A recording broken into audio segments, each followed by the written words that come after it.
ำละโดยเป็นไงคือซื้อคำละจะไล่พ่อแม่ตั้งให้กันนี่เอาเกิดว่าไปซื้อที่ไหนเลยบ่โดยอ๋อชื่อผู้อื่นได้นี่เนาะผู้อื่นตามเพิ่นพ่อแม่ตั้งมาโอ้ยเดี๋ยวไอ้เนาะถามกวนอีกแล้วว่าสิกับปั้นว่าคำลาว่าสิไงทวนแน่เนาะเอ้ยเราหยอกกันเนาะพอดีสิแจ้งข่าวดีคำลาเนาะช่วงแรงๆพอดีทางพี่รักเนาะพี่รักอยู่ทางฝั่งไทยพี่น้อยเพิ่นฝากเงินมา 3,000 บาทมาสมทบซื้อปูนที่ยางซอยแหละน้องเด้อแต่ว่าเรื่องปูนเรื่องบล็อกก็คือว่าอะไรก็ดีคือการพี่น้อยเนาะเพราะว่าเฮาก็ยังตามที่ว่าเฮาสร้างมาเนี่ยก็บ่ฮู้ว่าสิพอหรือบ่พอเนาะแต่ว่าก็พอดีเพิ่นสมทบมา 3,000 บาทก็สิได้เอาไว้ซื้ออันบ่ได้อะไรมันที่มันบ่พอสินะนั่นดิบ่ได้เหลือบัดนี้นะ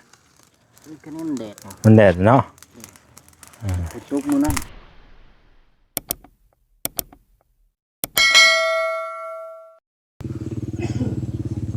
คำละโดยเป็นไงคือซื้อคำละจะไล่พ่อแม่ตั้งให้กันนี่เอาเกิดว่าไปซื้อที่ไหนเลยบ่โดยอ๋อชื่อผู้อื่นได้นี่เนาะผู้อื่นตามเพิ่นพ่อแม่ตั้งมาโอ้ยเดี๋ยวไอ้เนาะถามกวนอีกแล้วว่าสิกับปั้นว่าคำลาว่าสิไงทวนแน่เนาะเอ้ยเราหยอกกันเนาะเอาสบายดีเด้อพี่น้องเด้อสบายดีบ่จุกูสุคนพี่น้องเอ้ยตอนค่ำๆแรงๆว่าหยอกคำลาใช่ดอกพี่น้องเอ้ยเนาะโอ้ยผู้ใดก็มีซื้อบ่ได้เนาะคำลาเนาะซะหน่อยสิว่าเอาเจ้าคือซื้อแสนไว้แยะบ่ได้ถามบ่ได้เนาะเอาพี่น้อยมื้อนี้ก็ช่วงค่ำๆแรงๆเนาะก็พอดีสิแจ้งข่าวดีคำลาเนาะช่วงแรงๆพอดีทางพี่รักเนาะพี่รักอยู่ทางฝั่งไทยพี่น้อยเพิ่นฝากเงินมา 3,000 บาทมาสมทบซื้อปูนที่ยางซอยแหละน้องเด้อ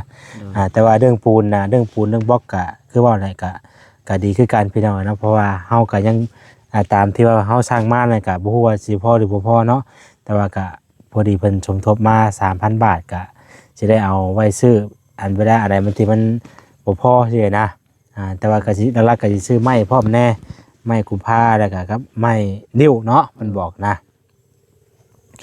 ไม่ป้าเอายังคือว่าได้คือว่ามีคือว่าเฮาเอาไม้อันว่าไ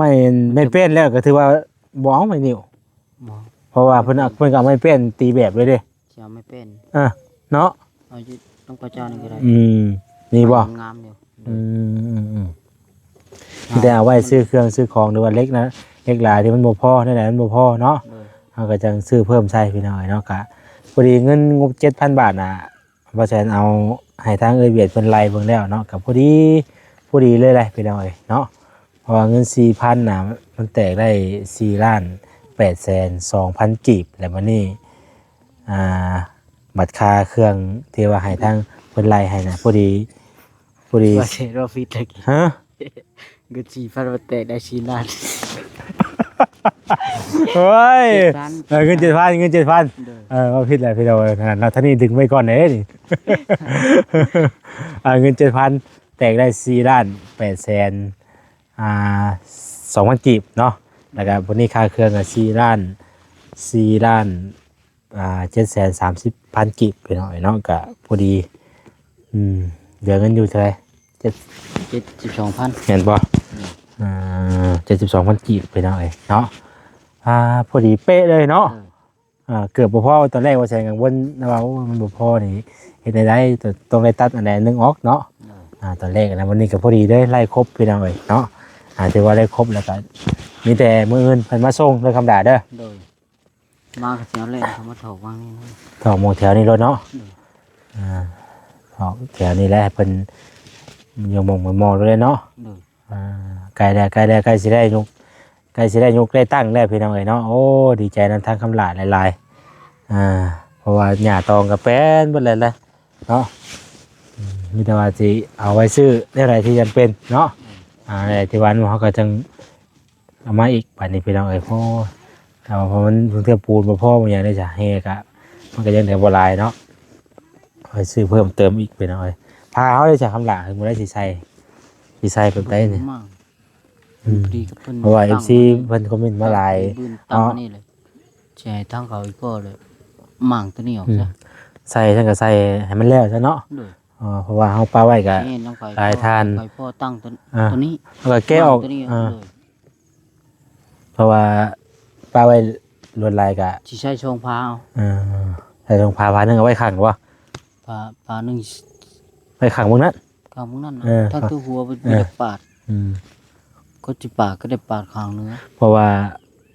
พอง่ายก็เฮาก็เฮ็ดอยู่สู่ข้าวสิได้พี่น้องเฮาก็บ่ได้ว่าสิเฮ็ดคักปานใดคือว่าแหละเนาะแต่ว่าคือว่าได้คันบ่มีงบก็อยู่ดนดีๆแหละ ใช่ทั้ง ก็ยัง2แผ่นเนาะ2แผ่นก็เดี๋ยวไว้หั่นแหละแล้วจักมื้อจักเฮ็ดพี่น้องเนาะFC เพิ่นก็คอมเมนต์มาหลายว่าอ้าวซื้อมาแล้วคือบ่ใส่คือบ่เฮ็ดเนาะพี่น้องก็ขอโทษขออภัยนำหลายๆเด้อพี่น้องเด้อเนาะที่ว่าเฮ็ดบ่ท่วงบ่ทันเนาะที่ว่าเฮายังบ่ได้เฮ็ดเพราะว่า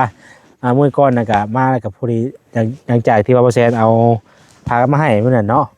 แบบห้องน้ำต่อเลยมื้อนั้นเนาะพอดีวิเวียของเขาห้องน้ำก็เลยพา เรื่องนี้ เลยยังบ่ทันเฮ็ดตัวนี้พี่น้องเนาะไผให้บัดนี้ ลูกของเจ้า บ่แม่นว่านั่นบ่เออ เข้ามาง่ายแล้วมันบึดทีบ ยุงพี่น้องเนาะยุงเริ่มกินได้บัดนี้ค่ำมาแล้วโอ้โตคักแน่ดีพี่น้องเป็นจะได้ห้องน้ำตรงไหนถ้าแต่มันบ่มีถังใช้น้ำถังใหญ่อย่างบ่มี มันมีถังบ่ โดยมันอีกถังน้อยไปเทื่อเดียวเท่านั้นไปผู้จะเข้า เป็ด ตาม เด้อ หลัง คือว่าใช่บ่แหละเป็ดกาบเป็ดกับอันวานเป็ดโปร โลนั่น เป็ดโปรกับอันแนวคัดของน้ำ โดย ต้องอัน เจียวไม้ ทำโพสะอาดได้จะบ่มีไผกล้าเข้าเลย บ่ว่าตึกเขาบ่ว่าตึกพื้น เอาไว้ เจ้าก็ยังสิคือกัน แม่นบ่ โดย น้ำได้หลายยุงเลยที่ข่อยตีงอแงกงอแงกได้ยุงกินได้อยู่นี่นะ ข้างหลังก็ โอ้เสาก็ถือว่างามพี่น้องเนาะแข็งต้นคักตั้งขึ้นนี่ก็โอ้ยก็ขึ้นไปงามพี่น้องเนาะเอาไปเทละขั้นเทละตอนเนาะคำลาเนาะน้อยบาทเล็กน้อยบ่ โดย อยู่นี่เป็นแรกๆวันนี้เนาะทางนี่เหลือตอนนั่นพี่น้องตอนนัก จะเฮ็ดได้คุมมันสิ โอ้มันบ่ใหม่ง่ายหรอกป้าหันแหลมถ้ามันหลอกเองเพิ่นอ่ะเอากับมีทางเวียนลงอยู่เด้ ตัวตอน ไปพี่น้องไอ้เบิ่งกลับกล้องใหม่ก่อนช่วยเนาะถ่ายบรรยากาศแจ้งข่าวทางคำล่าเนาะมื้อนี้ก็ได้ว่าต้องบ่ตังหมองเฮือนเพิ่นอันนี้ก็เป็นจังได๋เฮือนครัวเฮือนหยังเฮาโอเคดีเนาะแต่เฮ็ดแล้วก็คือว่าอะไรพี่น้องมันก็โอเคแหละสมบูรณ์แบบตอนนี้ก็ได้หลังทานมันมาใหม่บ่นี่คำล่ะจุดผมอยู่ห่าฮะจุดเบิ่ง ใหม่อยู่ ลองเบิ่งฝนตกห้ามมันก่อนบ่ มันบ่อยากนั่นปานใดพร้อมนั่นน่ะคือ โอ้มีแต่น้ำปัจจัยเอามือกำด้วยเนาะ ลองเบิ่งฝนตกมื้อนั้นนะ ฝนตกมันได้บ่ใหม่ต่อได้บ่ ตกมื้อนั้นเลยตื่นมาเบิ่งเช้าบ่จูดป่ะ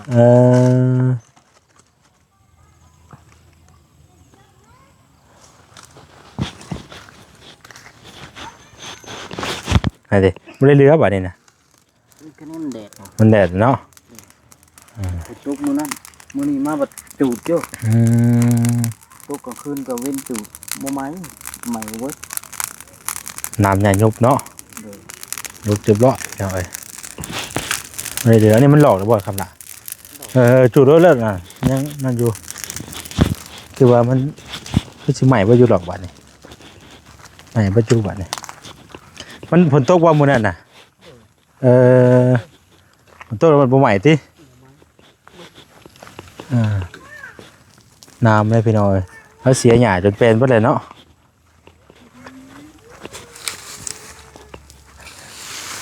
เกี่ยวกับมือยางเอาคือเอานะ คักละครับล่ะ มือยางเอาคือเอาบ่ได้แล้วครับล่ะเนาะ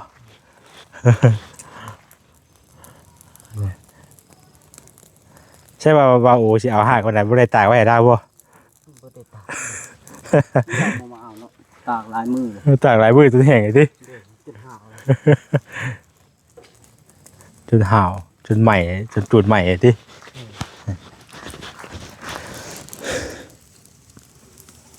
โอ้เป็นน้ำแห้งอีกเลยพี่น้องเนาะเอาน้ำมันย่างใส่แต่มันใหม่ลูกกระบาบไป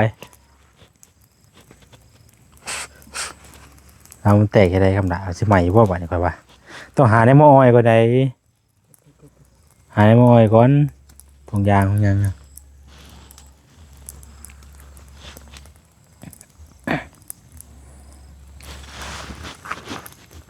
ันบาลามบ่ต้องหาในหม้ออ้อยมันย่างนะมันย่างก็ได้บ่เอาถุงยางมาให้เลยฮะ เอาถุงยาง ดังไฟกับติ๊บ สบายดีเด้อ โดยสบายดี นี่พี่น้องเราเพิ่นก็อยู่อันนี้เพื่อนบอกคือหยังอันนี้หน้า แต่เป็นเฮือนอยู่ หน้าทั้งเฮือน โอ้ยพี่น้องเอ้ยอยู่ใกล้กันกับคำหลาเนาะ โดย อันนี้พี่น้องหน้าเพิ่นจะมีแต่อันต้นไผ่แล้วปลูกไว้หลายเลย โอ้พอได้กินปลูกพอได้กินเนาะ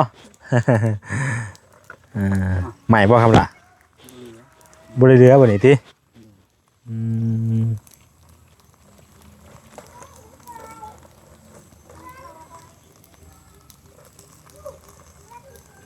ได้ไปบัดมันลามบัดมันลุกแล้วมันก็ลาบไปเลยต้นกล้วยซื่นเลยเนาะคำหลานเนาะ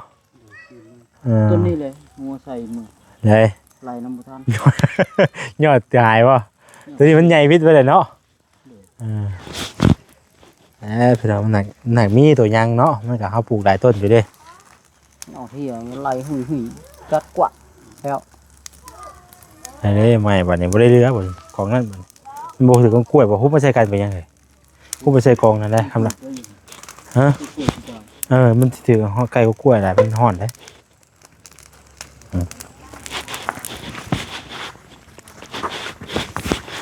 ก็อุ้ยเกือบเลยนี่เกือบเตะชนไหมใช่ไหมเนาะ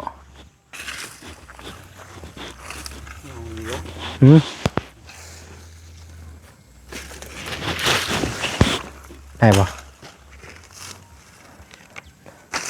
ได้อยู่แล้วคือนี่ได้แล้วปะได้อยู่หรอกเนาะ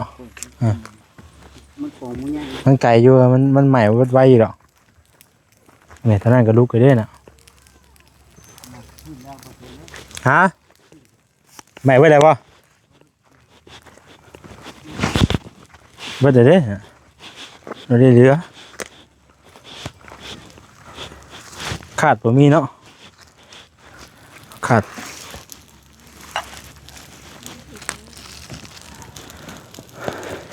ช่วงอากาศนิ่งๆจังเลย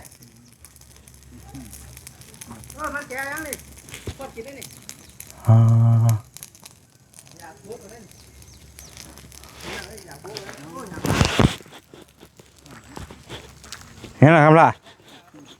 ฮะลูกตื่น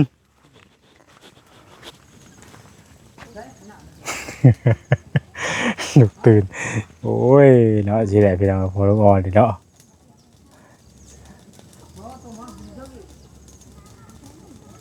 นอนมาสิได้เพิ่นสินอนตอนไหนบัดนี้ เปิดกับบริษัท6 โมง 7 โมง นอนหลับแรงเมื่อยแห้งก็ว่าได้เพิ่นก็ได้ ลูกมา อาบน้ำบ่ลูกตื่นไปหน่อยเข้าในนึงเรือจะสอบคำละนี่เรือ นี่ทางนึง ฮะ สอบนึง อ๋อสอบนึงกับทางนี้บ่ เลย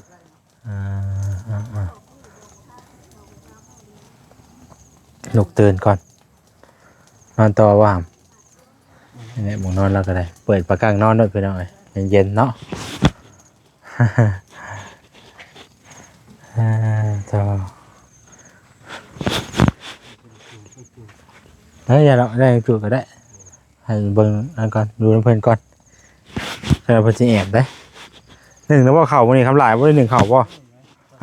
ฮะว่าได้หนึ่งตอนเช้าว่า เออพี่น้องเอ้ยเนาะกะวันนี้กะแจ้งข่าวดีทางคำลาเพิ่มเติมอีกเนาะเรื่องงบผู้ใหญ่เพิ่นฝากมาแหละพี่น้องเอ้ยจะมื้ออื่นเนาะทางเครื่องเพิ่นจะมาส่งเครื่องมื้ออื่นพี่น้องเอ้ยก็สิเข้ามาส่งตอนเที่ยงบ่ายๆนี่แหละเนาะไปประมาณนั้นเด้อพี่น้องเด้อจังไดก็ฝากติดตามเนาะทางเฮาก็จะขอตัวกลับแล้วบัดนี้พี่น้องมื้อหน้ามื้อใดยังว่ากันใหม่เนาะ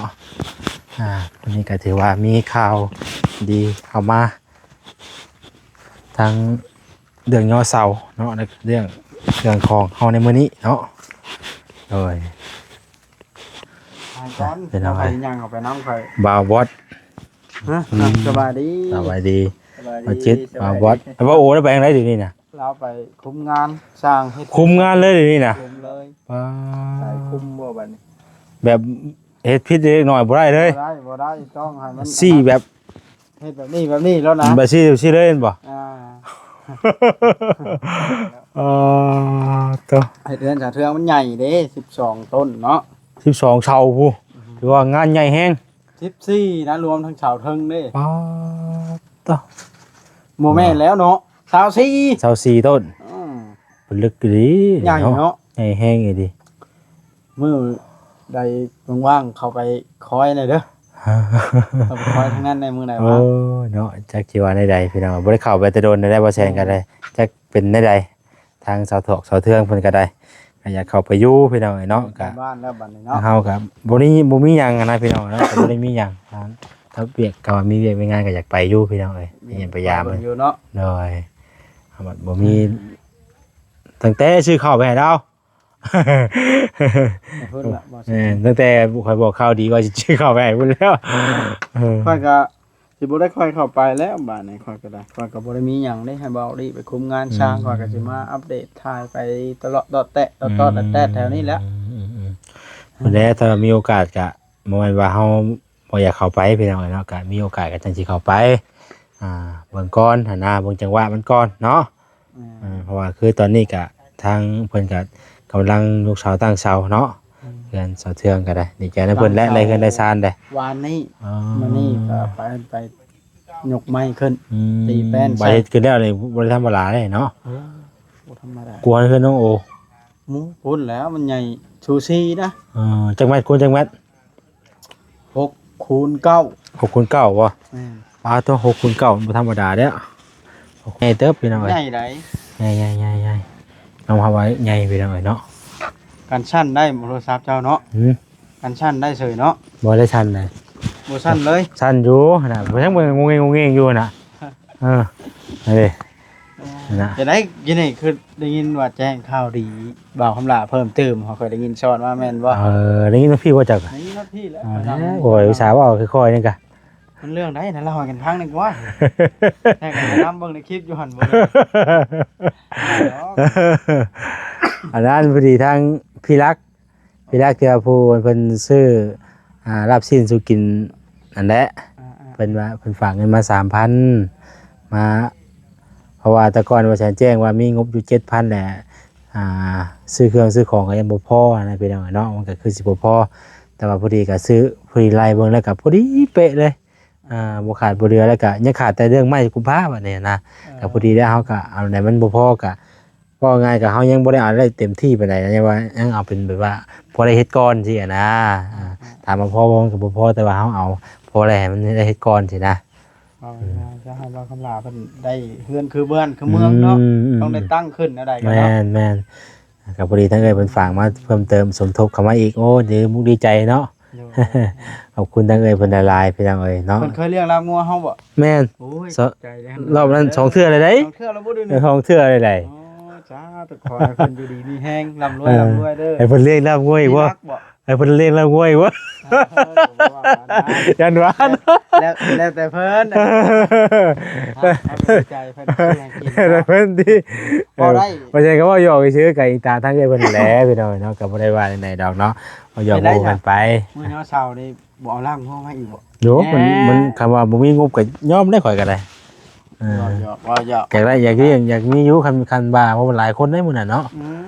ก็ใช้น้อย เพราะว่างบซื้อแล้วกินมันก็ต้องต่างหากอยู่แล้วพี่น้องเนาะ งบไปเทือนมันก็ต่างหากโลด ถ้า สิ เอา นะ น้ำกันมันผัด มันบ่ได้ ไหลออกบ่เข้าได้เนาะ แม่นบ่ได้มันก็เป็นชวนแถวนั้นพี่น้องเขาว่า ผู้หญิงหรือผู้ชายพี่รักนี่ขอถามอนุญาตถามไว้นะ ผู้หญิง โอ้ พี่รักเพิ่น พี่รักเนาะ เพิ่นเอิ้นพี่รัก เด้อขอบใจให้อีกครั้ง โดย เฮา ว่านั่นแหละ เคยกินหลายเทื่อแล้วได้เนาะสองเทื่อแล้ว แม่น ถามมานี่ได้ แม่น อ่า เมื่อนั้นว่าฉันว่าซื้อมันผิดบ่ล่ะขอโทษขออภัยหลายเด้อว่ะ ลืมพี่น้องเอ้ยเนาะ เพราะว่ามีผู้ใหญ่สองท่านได้เพิ่นฝากเงินมาอันนั้นนะบ่ดนำบ่ใส่เราลืมบัดนี้ ผู้หนึงก็ชื่อเดซี่ที่ว่าเงิน 7,000 บาทที่ว่าสมซื้อเครื่องนี้เดซี่แล้วก็ครับพี่รักพี่น้อง มัน เนาะ หมดพี่รัก อืม อืม ไปซะพี่น้องสบายดีเด้อพี่น้องเด้อ สบายดีค่อยสิ โดย คลิปก่อน โดยให้มาบ่เพิ่นเฮ็ดเวียกก่อนเนาะบ๊ายบายพี่น้อง บ๊าย เนาะ บายขอบใจหลายๆเด้อ โดย